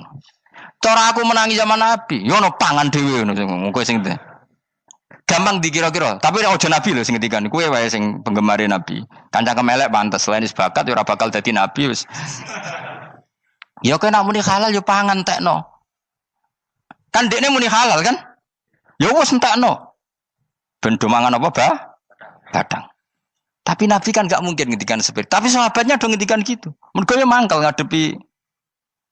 Jadi kadang-kadang orang itu gak bisa dikasih penjelasan secara apa? Baik-baik. Ya tapi tadi saya ulang lagi, kita kudu tetap nyelametno Kanjeng Nabi. Yes, mulane ulama itu udah keras masalah bab ngadepi wong fasik itu keras. Masyhur Sidina Ali nanti debat be orang ateis. Ali, kowe sehari terkenal sahabatnya Nabi paling cerdas. Umpama Kowe wis mbok rewangi salat, mbok rewangi poso, kemudian sok ben mati ra ono apa-apa. Terus kowe rugi, mbok rewangi salat, mbok rewangi poso, mbok rewangi takwa, ternyata nanti di akhirat ndak ada apa-apa. Lan aku kan enak ning donya, gak tahu salat, gak tahu poso, jadi nanti kalau gak ada apa-apa kan gak masalah. Aku di dunia gak pernah kebebanan aturan-aturan syariat. Masyhur dawuh Sayyidina Ali. Ingka nama taqulu sidqan atau haqqan takhallasta wa takhallasna. Wa ingka nama aqulu haqqan takhallasna wa ahlakta. Siapa lo di? Jika yang kamu katakan benar, yang lolos tidak hanya kamu, saya pun lolos. Jika nanti di akhirat gak ada hisab, memangnya yang selamat kue tok, aku lah yo. Selamat dong, bodoh-bodoh ra ono hisab. Ingka nama taqulu haqqan faqad takhallasta wa takhallasna. Jika yang kamu katakan benar, gak ada hisab, maka kamu selamat, saya pun selamat, rumangsamu. Tapi jika yang saya katakan benar, takhallasna wa ahlakta, saya selamat kue rusak. Iku muga Rasidina Ali cangkem elek tapi, muga Rasidina Ali. Muga sing ngomong Ruhin misalnya. Kan cangkem elek. Karena orang seperti itu ra iso mbok terangno api-apian. Di kampunten nggih mengke delok mengke. Lho delok mengke kesuwen li. Kowe nek mati wae SMS aku malah do ndindi ngomongnya. Maka jawab Sayyidina Ali, jika yang kamu katakan benar, yang selamat tidak hanya kamu, saya pun selamat karena tidak ada apa? Hisab. Tapi jika yang saya katakan benar, maka takhallasna wa ahlakta, saya selamat, kamu rusak. Mulane cara kula wong Islam kudu yakin mlebu swarga. Senajan to pun rokok sik. Saya berkali-kali bilang, kita pun nuruti khawatir. Sebenarnya sholat kita potensi gak diterima Allah karena ada ikhlas. Puasa kita juga gitu. Tapi masalahnya kubu sebelah darani siapapun mati itu masuk swarga. Lan aku kalah iklan iso kalah. Lan aku kampanye paling gampang ngaji swarga, ngaji ra paham yo swarga, go kitab ngalor ngidul yo swarga, modus gaya-gayanan yo swarga. Ngaji mergo mangkel bojo yo swarga. Ngaji nglalekno utang yo swarga. Oh, apa kubu sebelah wae swarga terus bosok kene sing iman kak. Swarga. Soal akhir ki mlebu neraka tak kandhani wis enteni sik sabar. Pada akhirnya tetap masuk swarga. Pada akhirnya kapan? 10.000 tahun apa ya ora. Ayo ora kepengin orang lakoni kok.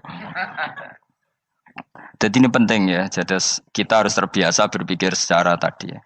Sarohku sahabat ulama itu nak ngadepi wong fasik itu akhirnya cangkem elek. Mergo kadang penjelasan lebih gampang. Cuma tadi saya ulang lagi, Nabi harus kita selamatkan. Sajane Nabi Ibrahim yang podo parah. Jadi ketika beliau mematahkan semua berhala yang kecil kan kapaknya dikalungkan berhala yang bareng ditakoi. Hem siapa yang melakukan itu? Takono sing nggo kapak, ora nggo kapak. Jare ketuane wong kafir, utekem lho hem wong karuan berhala bukan nakoki, ora karuan iso ngomong, bukan nakoki. Lah utekem ning ndi karuan ora ngomong mbok sembah. Asline berhubung Nabi Ibrahim darane ngendikan, lah sing nyora aku. Lah yo muga iku ora nabi, iku cangkem elek ta cangkem api. Muga ora nabi lho. Mergo Nabi Ibrahim utekem lho hem karuan berhala watu kok kon nako. Jare Ibrahim utekem tak kok karuan watu kok mbok sembah. Iso diterangno api-apian. Ngapunten nggih. Ngapunten sanget niki niku. Kesuwen yakin kesuwen. Lah cuma ke marisiko Nabi ku ya iku nedok sing cangkemmu elek iku. Tapi ora demi hak, demi hadun. Nah iku sing mari elek. Apa logikanya? Saiki musuh dhisik musuh saiki gabung kuwi ku barang-barang donya kok mbok soal. Nyoal barang akhirat itu keren apa? Apa susah ning donya nggo sujud, apa susah ning donya nggo ibadah iku keren. Nyoal kok trimo. Dhisik musuhan kok saiki rukun ben donya kok mbok soal ben wis jegeman santriku ngono sini-sini aku. Ciri utama wong apik nyebalakno barang donya, tapi nek akhirat seri. Kayak aku mestine paten soalku wis ngaji jalalan kok gak dadi wali ku maksudnya piye? Tak ulang mulai 2005 kok ora alim-alim maksud. Tapi kita wari jawaban tawadhu. Ya tak wari jawaban apa? Karena kita ndak ingin nyaingi guru apalagi melangkai. Ya tak warai ya. Jadi sajane kula saged alim Gus, tapi mboten sae nglangkai guru. Mulane kula nyuwun pangeran tetep bodoh kersane. Kersane tetap sopan, tidak ngelangkai. Setuju ya? Jadi soalnya nggak takoi. 2005 loh kan 2005. Berarti seberang tahun? 14 tahun. Tak takoi dadi mubalek yo ora, khotib yo ora. Krungu kabar Ruhin Wali yo ora. Nuruti kecewa. Tapi setelah ada jawaban tawaduk ya soleh. Memang enggak baik. Murid nyalip guru itu enggak baik. Ya berapa apik ora iso ya ora terus pokoknya. Jelas gitu. Terus niki bukti orang soleh itu boleh berteman orang macam-macam. Berarti ini ahlul jannah bercerita dulu punya teman ateis. Jelas ya. Yang teman itu mengingkari adanya hari kebang, tapi nyatanya orang soleh ini tetap masuk surga. Artinya apa? Pertemanan di dunia sama orang ateis ini tidak menghalangi dia masuk surga. Tentu ya sebatas pertemanan. Ora konco golek demenan iku ora jenenge konco. Maksudnya berteman mungkin satu kantor atau ditakdir tetangga atau ditakdir apa. Tentu tidak ngikuti kemaksiatannya, tapi tetap berteman. Karena istilahnya ini kanali korin, saya punya teman sohibun yungkirul ba'sa, saya punya teman yang mengingkari hari kebangkitan, yang teman itu setiap kali ketemu saya mencibir saya, inna kalaminal musad dikin aidza mitna wa kunna turaba wa idzaman inna lamadi madinun. Teman saya itu selalu mencibir, masa kita nanti dibangkitkan lagi padahal kita sudah jadi debu dan jadi tulang belulang. Lalu teman saya ini nasibnya gimana? Tersama Allah dipertontonkan, sananya teman itu masuk neraka. Intinya apa? Orang soleh ini ketika di dunia punya teman orang tidak soleh, dan itu tidak disalahkan Allah. Tetap dia ahlil jannah, dan temannya karena salah tetap ahlin. Nah, hanya nggak ada cerita terus berhubungi kancamu, kowe mlebu neraka ndak. Makanya kita rileks saja di Indonesia. Kancanan tonggo macam-macam tenang aja. Sementing alaikum anfusakum la yadurrukum man dhalla idza tadaitum. Yang penting jaga diri kamu sendiri, dan setelah diri kamu terjaga, tidak masalah orang sekeliling kamu sesat. Ya ayyuhalladzina amanu alaikum anfusakum la yadurrukum man dhalla idza tadaitum. Jaga diri kamu, kualitas hidayat kamu jaga, kualitas kebaikan kamu jaga. Setelah semuanya terjaga, tidak masalah orang sekeliling kamu sesat. Ya kayak teman ini, dia punya teman ateis tapi dia tetap islami, dia konsisten dalam mempertahankan iman, ternyata dia tetap ahlil jannah, padahal punya teman ateis. Jelas ya, terus niki supaya clear bahwa karena kita di dunia mesti berteman orang macam-macam. Apalagi semenjak saya dari Korea itu melihat orang Islam ingin bikin masjid, padahal bosnya orang ateis, teman kerjanya orang ateis. Tapi mereka nyatanya imannya tidak goyah. Mereka ingin bikin masjid, urunan bikin masjid, padahal temannya apa? Ateis. Dan itu enggak masalah. Nanti kalau itu soleh terus sampai di surga, golek bosku saya gini di. Nah, itu nara ketemu ya ora lega. Jadi manusia itu masih ini swarga, itu agak ketemu rivale. Jadi sebenarnya, nak rival politik, enggak tahu saya itu, enggak ada ayatnya, enggak ada penjelasannya di Quran ini. Dan tidak perlu menjelaskan barang dunia terang non Quran kemuliaan. Wan kula terus nang sampai budi. Ka'annahu fa'amal terus budi. Innahum alfau aba'ahum dolin. Innahum satamne kufar iku alfau padha metuki sapa kufar wajadu.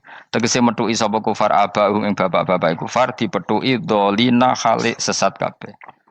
Nah, mereka itu menjadi kafir karena punya tradisi bapak-bapaknya ya kafir. Terus setelah bapak-bapaknya kafir, fahum mongko te wong akeh ala asarihi ing atase jejak-jejak bapak-bapak wong akeh yurauna iku anut kabeh. Mereka punya bapak-bapak kafir dan kekafiran itu diikuti oleh mereka. Ya sajuna tegese padha ngikuti sapa wong akeh latibaihim maring anut ning abaihim. Fa yasrauna mongko gegancangan to sapa wong akeh ilahi maring ittibail aba. Maksudnya gini, kalau tahu senior kita sesat ya jangan ikut. Mereka enggak, bapaknya sesat nyembah batu, nyembah makhluk. Mereka ikut menyembah batu, menyembah makhluk. Harusnya kalau salah kan enggak perlu diikuti. Jadi kesalahan itu ya kadang ikuti tradisi. Tapi ya tradisi yang seperti itu, kalau tradisi yang baik ya harus diikuti. Walaqad dalal teman-teman sesat qoblahum sedurunge iki generasi sapa aktsarul awalin. Sapa aki-aki wong dhisik. Minal umami sing pira-pira umat almadiyati kang wis kliwat. Walaqad arsalna teman-teman ngutus ingsun fiim dalem kabeh mungtirina ing wong sing meringatno kabeh. Minar rusul sing pira-pira rusul mukhawifina tur ngekeki peringatan kabeh. Fangdur mongko angen-angen sira kaifa kana hale kaya apa ana apa akibatul mudharin apa akibate wong sing dikai peringatan ayil kafirin tegese wong kafir kabeh ai akibatuhum tegese uta akibate kabeh akhir dari perjalanan mereka wa aladabu siksa orang yang tidak iman pasti akhir perjalanannya siksa senajan to ning donya mereka ngelola dunia lebih baik ketimbang kita kehidupan dunianya lebih baik ketimbang kita intinya kowe aja sampai kalah donya kalah akhirat awas kene kalah donya jo sampai sini-sini wong. Sego jalalan jebule kalah donya. Gunane apa nggo konsep jalalan ngalor gitu. Itu isi jalalan kalah di dunia menang akhirat. Jebule kalah pisan. Innalillahi wa inna ilaihi raji'un. Awas ke sebenarnya swarga sini-sini wong. Illa ibadah wahi kecuali pira-pira kaulian Allah al-mukhlasina kang ikhlas kabeh, al-mukminina kang mukmin kabeh. Fa innahu mongko satuna ibadu wa al-mukhlisin atau al-mukhlasin iku najau. Iku selamat sapa kabeh minal adabi sanging siksa. Li ikhlasihim krana ikhlase wong akeh fil ibadati ing ibadah. Nak kira iki ta apa? Illa ibadah wahil mukhlasin sami nggih. Fathah. Kira iki ta apa? Lame fathah. Illa ibadah wahil mukhlasin iki. Tapi ana sing kira mukhlisin apa mukhlasin? Kira iki to. Hah? Ora lajeng nang Qur'ane Qur'an. Mukhlas. Auli anna wa ta satemne wa ta'ala akhlaso nyelametno sapa mikhlasno sapa ing kabeh lah krana ikilah amal ala qiraati fathil lam ing atase wacanan maca lam. Dadi qiraah itu ada illa ibadah wahil mukhlisin, ada illa ibadah wahil mukhlasin. Jadi mang dua qiraah. Tapi ki anut sing umum ya aja aneh-aneh. Walaqad nadana nuhun fala ni'mal mujibun. Walaqad nadana lan teman-teman ndonga nek kita sapa nuhun Nabi Nuh bikauli iklan dawe Nabi Nuh, Rabbi inni makhlubun fantasir. Rabbi do pengiran ingsun ini sak temen ingsun makhlubun den kalahno, fantasir mongko kula aturi nulungi panjenengan. Fala ni'mal mujibun, mongko iku banget nikmate sapa al mujibun, sapa zat sing nyembadani lagu maring Nuh nahnu te kita. Aida'ana ala qaumi. Maksudnya Nabi Nuh ketika tertekan oleh kaumnya, kemudian Nabi Nuh berdoa kepada saya. Dan saya kata Allah fala ni'mal mujibun, zat terbaik yang memberi terkabulnya doa itu fala ni'mal mujibun. Ya Nuh berdoa kepada saya kata Allah dan saya kata Allah adalah zat terbaik yang bisa mengabulkan doa. Itu jenenge apa? Fala ni'mal mujibun. Eda ana tekse donga sapa Nuh nak ing kita ala kaum ing atase kaum Nabi Nuh fa ahlaknahum. Mongko ngrusak ingsun ing kaum Nabi Nuh bil ghoroqi kelawan tenggelam. Jadi kowe nak mangkel mbek wong-wong sing ora iman, iku pilihane iku kowe parek pangeran. Nak parek pangeran nak sing ora iman dikalahno pangeran. Kowe ora usah dadi ekstremis, malah ribet dhewe. Pasrahno napa pangeran. Lah nek kira wali ora mandi-mandi, ora mandi ya wis. Sementing kowe ning donya bernegara secara sehat, gak perlu dadi napa?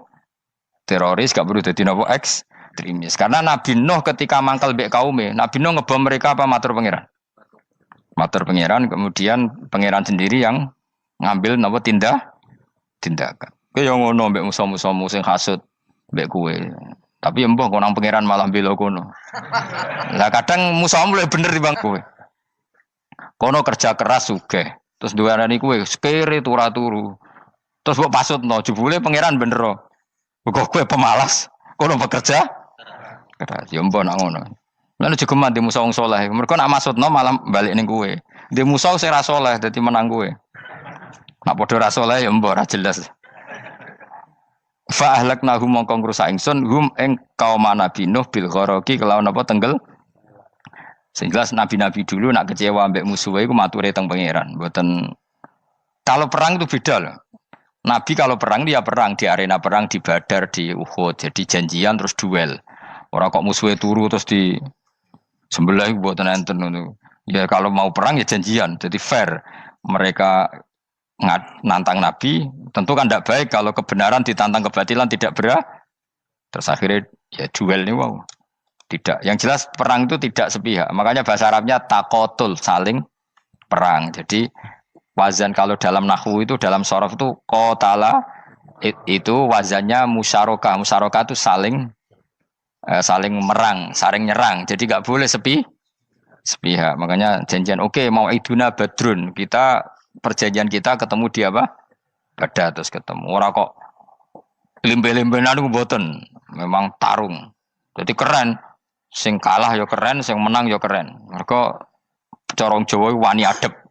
Mboten nyulik niku mboten. Sehingga disebut muqatalah atau napa kital. Masdarnya itu qatala yuqatilu muqatalatan. Malah latihan sorob lah jong. Karena syarat mufassir itu harus ahli nawa sorob. Wa najaynahu lan nyelametno ingsun ing Nabi Nuh wa alahu lan keluargane Nabi minal karfil azim saking banjir sing gedhe. Ail gharqi tegese selamat sangka tenggelam. Wa ja'alna lan gawe ingsun zuriyata yang anak turun Nabi Nuhum al-bakin. Fanasu mongko te manusa kuluhum kabeh nasikum minasli sanging turun Nabi Nuh alaihis salam. Makanya jenengan yang syukur. Jadi turunan yang sekarang itu sudah steril. Saya ulang lagi. Kamu ini sudah turunan yang steril. Tidak ada bapak yang kafir. Yo kowe kabeh sing ngaji Jalalain. Kowe kabeh. Ini mbah-mbah kamu sudah apa? Steril. Karena manusia pertama Nabi Adam, terus Nabi Adam seterusnya itu masih ada yang kafir macam-macam. Era Nabi Nuh ini bapak kedua. Sing kafir tenggelam kabeh, terus ada orang 80 semuanya mukmin. Makanya kita yang sekarang itu istilahnya Allah zurriyataman hamalna ma'nuh. Kita ini turunan orang yang diangkat di perahunya Nabi Nuh. Makanya manusia pertama dari Nabi Adam, terus itu masih macam-macam. Era setelah Nabi Nuh sudah steril, enggak ada lagi yang apa? Kafir. Umpama mbah-mbahmu ana sing kafir meneh, iku ya kafir sing ora asli. Sehingga engkau ya langkai wae. Maksudnya aja anggap langkai wae. Terus melok mbah sing nopo?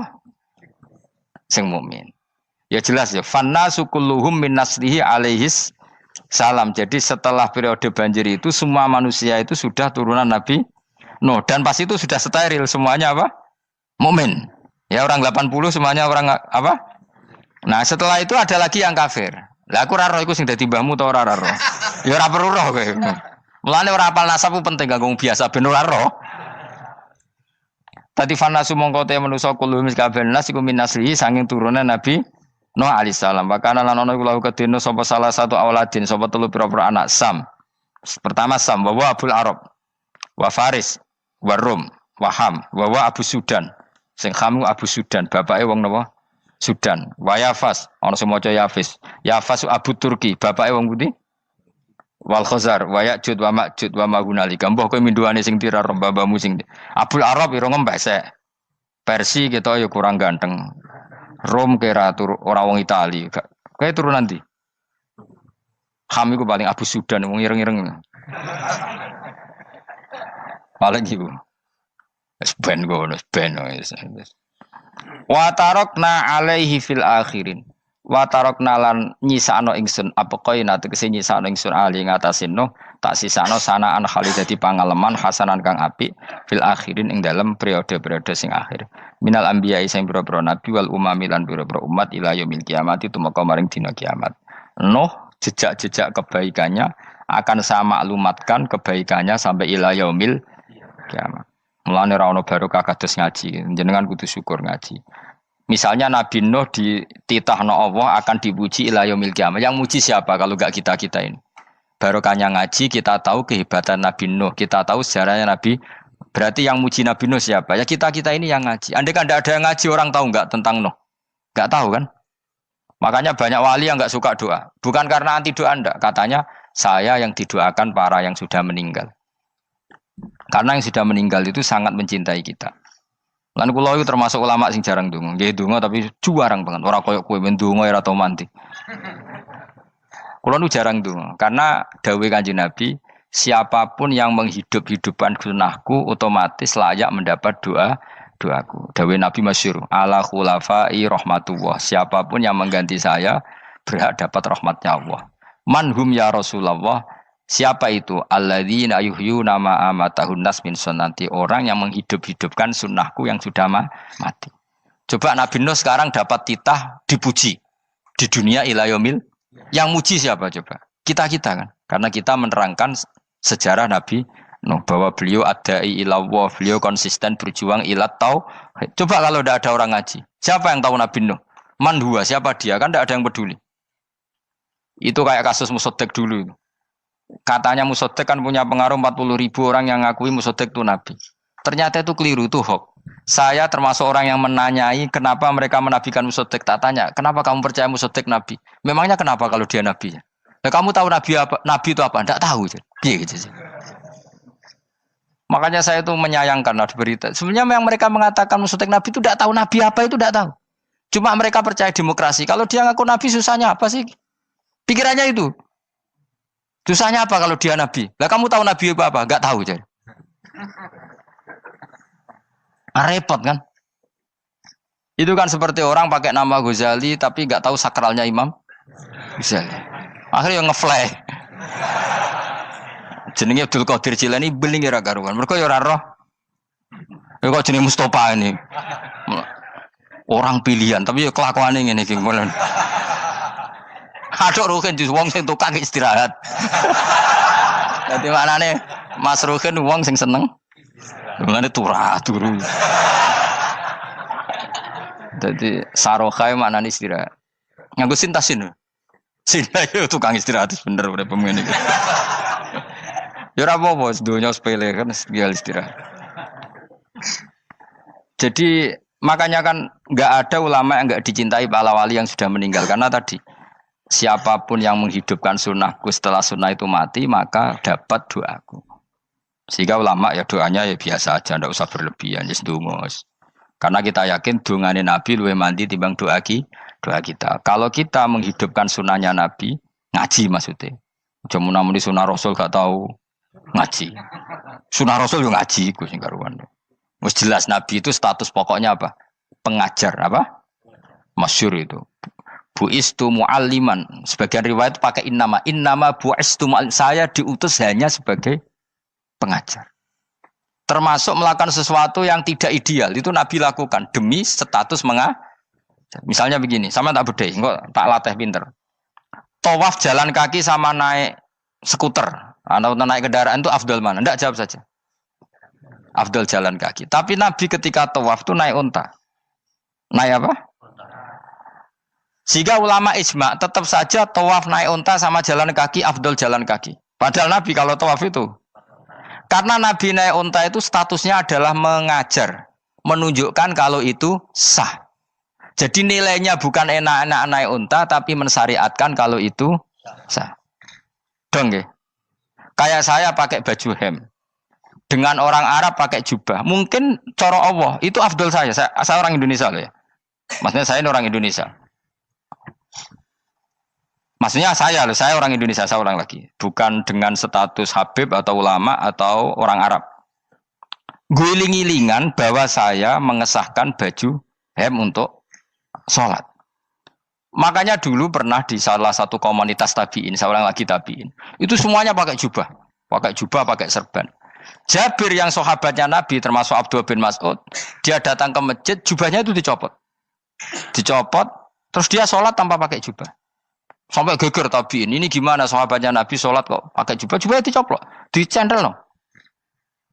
Terus dia sholat. Ketika sholat ditanya, ya sahibah Rasulullah, kok ini sahabatnya Nabi sholat pakai jubah kok malah dicopot. Supaya kalian semua tahu bahwa kita dulu zaman Nabi biasa sholat pakai sarong, terus diikatkan di leher, saking tidak menemukan jubah. Tapi itu menjadi penting supaya orang tahu bahwa syarat sahnya sholat tidak bergantung harus pakai jubah. Meskipun kita sepakat pakai jubah sunat, kita selalu sepakat pakai jubah sunat. Tapi harus ada yang enggak.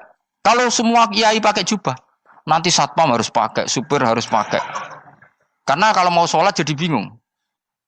Ini barokahnya Jabir, orang tahu oh, ternyata sholat itu yang paling pokok adalah nutupi aurat. Sama Rasulullah itu kadang tidak melakukan ibadah kelas paling afdol. Kayak tadi beliau tawaf naik unta.